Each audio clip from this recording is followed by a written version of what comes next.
Hey, welcome back, my dear students. This is Ratnesh Pandey from Ambedkar International School, Matiara Jagdish, Lardwariya, Uttar Pradesh. My dear students, we have talked about uh, some basic translations rules on the previous videos. The topic was where plus two and about to HRM plus about to and 2. Okay, so my dear students, let's start the next topic. The today's topic will be the have plus 2, have plus 2, had to, will have to, shall have to. Where do we use have to? First of all, we have to know about the where do we use have plus 2. Okay, my dear students, listen me carefully and watch on board. Okay, let's come on the first topic. The first topic is have plus 2. उसका have plus 2 का प्रयोग कब करते हैं? जब जब sentence का अर्थ पढ़ता है, ऐसे रहेगा, पढ़ता है, हैज हैव टू का यूज करेंगे. ओके, क्या करेंगे? हैज हैव टू का प्रयोग करेंगे. जब सेंटेंस में पढ़ता था, जैसे कंपल्सन की बात की जाती है, जैसे कंपल्सन मीन्स कि मजबूरी दिखाना. जैसे मुझे पढ़ना पड़ता है, राम को जाना पड़ता है, आपको लिखना पड़ता है, रोहन को एक गीत गाना पड़ता है. समझ में आ रहा है? ओके, आइए हम लोग कुछ एग्जांपल्स लेते हैं. जैसे मान लीजिए शैल और विल प्लस हैव टू का यूज कब करेंगे हम लोग? Shall have will have to का प्रयोग कब करेंगे? तो देखिएगा, पड़ेगा, राम को जाना पड़ेगा, आपको खाना पड़ेगा, आपको कल स्कूल जाना होगा. आ रहा है ना समझ में? इसमें मजबूरी की बात की जा रही है ना. आपको समझ में आ रहा है? जिस सेंटेंस में मजबूरी शो किया जाता है, कंपल्सन की बात आ जाती है. जैसे ना, पढ़ता था, मुझे स्कूल जाना पड़ता था यार, मुझे 2 किलोमीटर पैदल चलना पड़ता था, मुझे अपने गांव से स्कूल तक जाना पड़ता था. ऐसा समझ में आ रहा है? कंपल्सन की बात की जा रही है. अब यहाँ पे हम लोगों को देखना है, पढ़ता है कब यूज करते हैं, पढ़ता था यूज कब करते हैं? जब सेंटेंस प्रेजेंट को शो करेगा, अर्थात पढ़ता है, जाना पड़ता है, खाना पड़ता है, रोना पड़ता है, ये सब प्रेजेंट को शो कर रहा है ना. हाँ, समझ में आ रहा है? कॉपी कलम निकालिए और लिखना स्टार्ट कर दीजिए. आज का टॉपिक ना बेटा हम लोग छोड़ेंगे नहीं, बहुत ही इंपॉर्टेंट टॉपिक है. ओके, आप लग जाइए इसमें, कॉपी कलम निकालिए और लग जाइए मेरे साथ.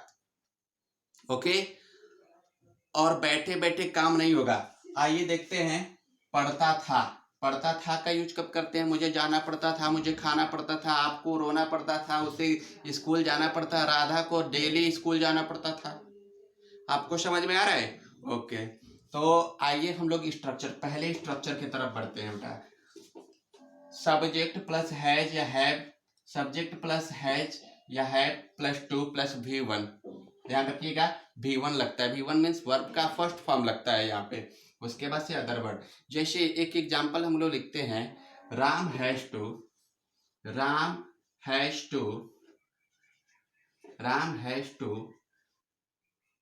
eat mango. Ram has to eat mango, Ram को आम खाना पड़ता है. You have to eat mango, आपको आम खाना पड़ता है. You have to eat food, आपको खाना पड़ता है. You have to go to Mumbai, आपको मुंबई जाना पड़ता है. You have to ride bicycle, आपको साइकिल चलानी पड़ती है. आप न स्ट्रक्चर देखिए, स्ट्रक्चर देखने के बाद आप सेंटेंस क्रिएट करना सीखिए. आप सेंटेंस ना अपने माइंड में ही क्रिएट कीजिए और उस सेंटेंस को कॉपी कलम ले करके लिखना स्टार्ट कर दीजिए. मैं ये जो स्ट्रक्चर दे रहा हूं ना बेटा, आपके लिए बहुत ही इंपॉर्टेंट होगा. Okay, this will be very important for you. आप बैठिए मत, काम करना स्टार्ट कर दीजिए. तो सब्जेक्ट प्लस हैज या have to plus V1 plus other word. Okay, जैसे एक और एग्जांपल मैं लिख कर दिखाता हूं. You have to ride bicycle. You have to ride bicycle. आपको साइकिल चलानी पड़ती है, आपको साइकिल चलाना पड़ता है, समझ रहे हैं ना। आप ना जहां पे भी मजबूरी शो करना हो ना बेटा, आप हैज या हैव का यूज करेंगे और उसके बाद टू का यूज कर दीजिएगा, इन्फिनेटिव टू का प्रयोग कीजिए, आपका वो सेंस निकल जाएगा। Okay, the next topic what is had to का प्रयोग आज हम लोगों को सीखना है। इसके बाद had to plus V1 plus other word. Had to का यूज कब करेंगे? जब सिचुएशन पास्ट की है, पास्ट का बीता हुआ समय का हो। ओके, जैसे कि राम को जाना पड़ता था, पढ़ता था आ रहा है ना, यानी पहले करना पड़ता था। आपको स्कूल जाना पड़ता था, आपको डेली स्कूल जाना पड़ता था। मोहन को साइकिल चलाना पड़ता था, आप लोगों को झूठ बोलना पड़ता था। समझ में आ रहा है ना। ओके, तो ऐसे सेंटेंसों को हम लोग कैसे बनाएंगे? हैड टू का यूज करके बनाओगे। ओके, आपको स्कूल जाना पड़ता था, you had to go to school. Okay, कोई डाउट? आपको समझ में आ रहा है ना? कॉपी कलम निकालिए और इसको नोट कर डालिए। समझ पा रहे हैं बेटा? Okay, very good. अब देखिएगा, सब्जेक्ट प्लस हैड टू में ये आप सीख गए कि हैड टू का यूज कब करना। जाना पड़ता था, खाना पड़ता था, राधा को नाचना पड़ता था, राधा को नाचना पड़ता था। Radha had to dance. Radha had to dance. आपको समझ में आया? Okay, very good. Next point पे आते हैं बेटा। ये तो पास्ट की बात हो गई, प्रेजेंट की भी बात हो गई। अब हम लोग फ्यूचर की बात करेंगे। जाना पड़ेगा, आपको कल स्कूल जाना पड़ेगा, आपको एक पत्र लिखना पड़ेगा, आपको डांस करना पड़ेगा। ऐसा सेंटेंस आएगा ना फ्यूचर के लिए। उसके लिए देखिए क्या करते हैं हम लोग। फ्यूचर के लिए शैल या विल प्लस हैव टू। क्या होगा? Have to plus V1 plus other word. Okay, आइए एग्जाम्पल की तरफ बढ़ते। जैसे मोहन को एक पत्र लिखना पड़ेगा। मैं हिंदी नहीं लिख रहा हूँ बेटा, मैं डायरेक्ट इंग्लिश लिख रहा हूँ, क्योंकि आपको तो इंग्लिश सीखना है ना। हाँ, वेरी गुड। आपको इंग्लिश सीखना है, आप लोग सेंटेंस क्रिएट करना सीख जाइए बस। मैं ये जो स्ट्रक्चर दे रहा हूं ना, इस स्ट्रक्चर का ये बहुत ही इंपॉर्टेंट चैप्टर है बेटा।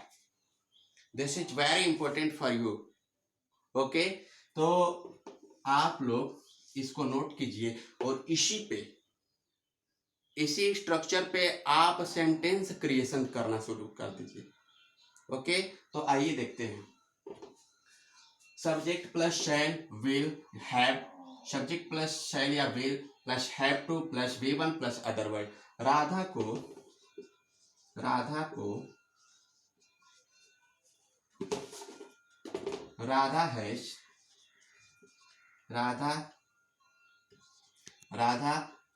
Will have to dance.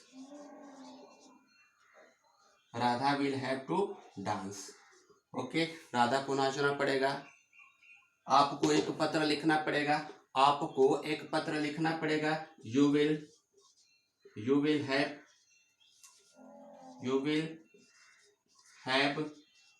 To